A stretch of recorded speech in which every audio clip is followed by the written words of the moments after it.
فأنا ناصح لإخواني بالصدع بالحق تبيض وجوههم. السكوت في مسألة الحزبية يضرها، فاصدع بما تؤمر وأعرض عن المشركين. سلامي على دماج ورجالها والشيخ يحيى ودار العلم يا سعد بانيها. Bismillahirrahmanirrahim.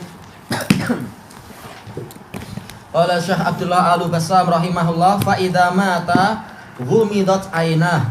Kalau orang yang meninggal ini, kalau orang yang sakit tadi sudah meninggal, maka hendaknya matanya itu ditutup. Ya, disebutkan dalam catatan kaki, yaitu hadis yang diriwayatkan oleh Imam Muslim. Tentang apa? Hadis Ummi Salamah, itu masalah meninggalnya Abu Salamah. Baik. Wa luyinat mafasiluh, dan hendaknya sendi-sendi dia itu dilunakkan, barangkali karena case tertentu sehingga badannya itu jadi kaku, jadi kejang, maka apa, kita pijit-pijit agar agak lunak dan sebagainya. Terutama ini nanti akan memudahkan untuk orang yang memandikan, karena terkadang ada case tertentu menyebabkan tangannya kaku, sulit untuk dimandikan, atau mungkin karena apa, terkait dengan ada hukuman dari Allah sehingga tangannya itu jadi kaku dan lain-lain. Sebagaimana disebutkan dengan sanad yang sahih tentang kisah ada seorang wanita yang meninggal, kemudian dimandikan oleh sekelompok wanita, kemudian apa, mereka teriak.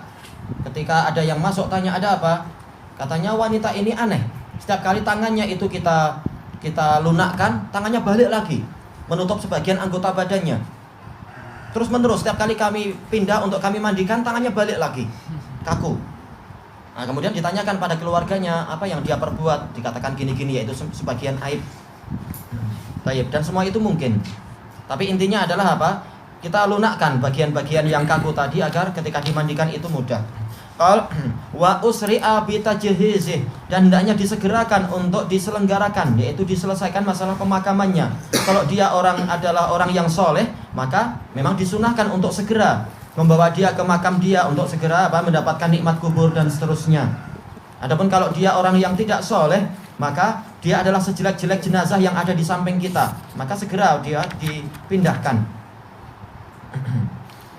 Dan dalil-dalil banyak, dalil hadis Abi Hurairah dan lain-lain tentang masalah diwajibkan untuk menyegerakan.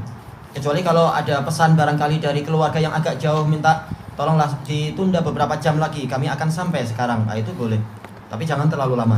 Qal malam yakun fi ta'khirihi maslahah, selama tidak ada kemaslahatan untuk menunda, untuk mengakhirkan penyelenggaraan jenazah tadi.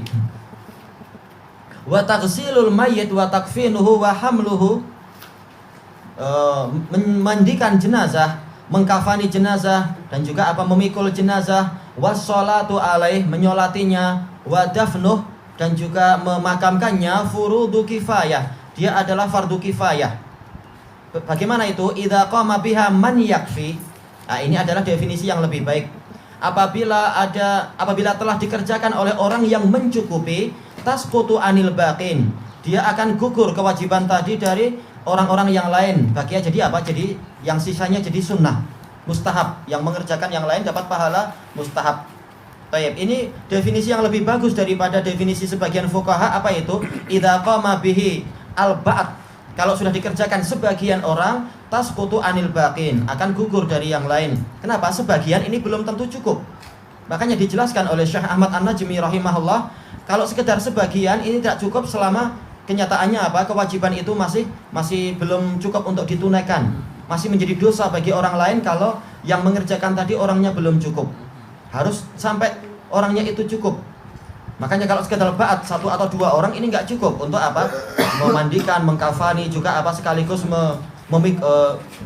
memikul jenazahnya, dan juga menggali kubur. Ini perlu banyak orang. Maka kalau 1-2 orang, maka ini belum dikatakan telah gugur kewajiban. Qal sya'na kulli fardhi kifayah, memang ini adalah sifat dari setiap fardu kifayah.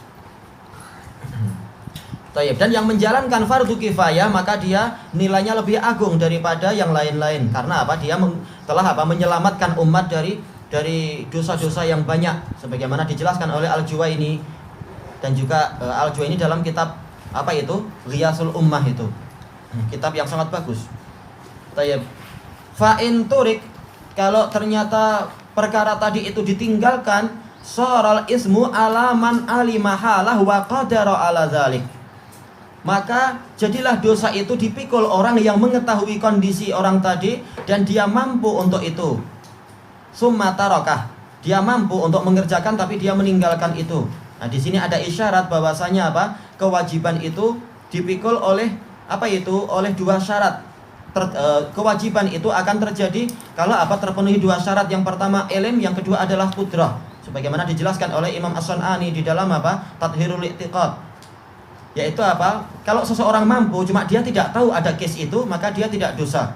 Sebaliknya dia tahu tapi dia tidak mampu, maka dia juga tidak dosa kalau tidak mengerjakan.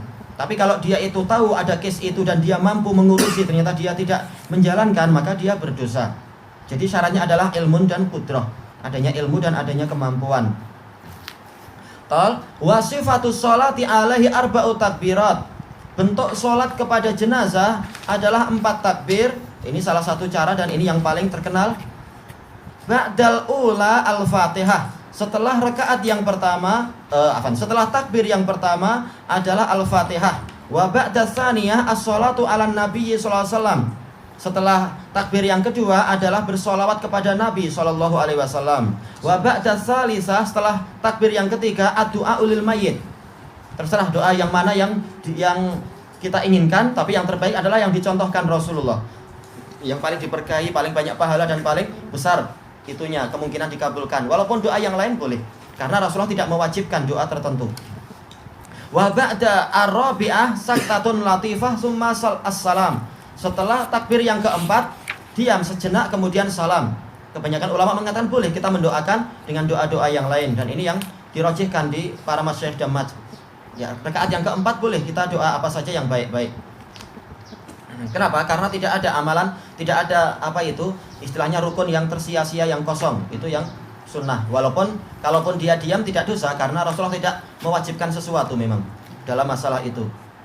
Qala Syekhul Islam rahimahullah, alladzi sabata fis sunan, yang pasti ada di dalam sunnah anin Nabi sallallahu alaihi wasallam, dari Rasulullah SAW, annahu kana yaqumu ala qabri rajuli min ashabihi idza dufin. Rasulullah SAW berdiri di kubur seseorang, bukan berarti menginjak, tapi ya di sampingnya, dari sahabat beliau apabila dia telah dikubur, selesai dimakamkan dan ditinggikan 1 jengkal, kemudian berdiri sejenak di situ. Kemudian apa?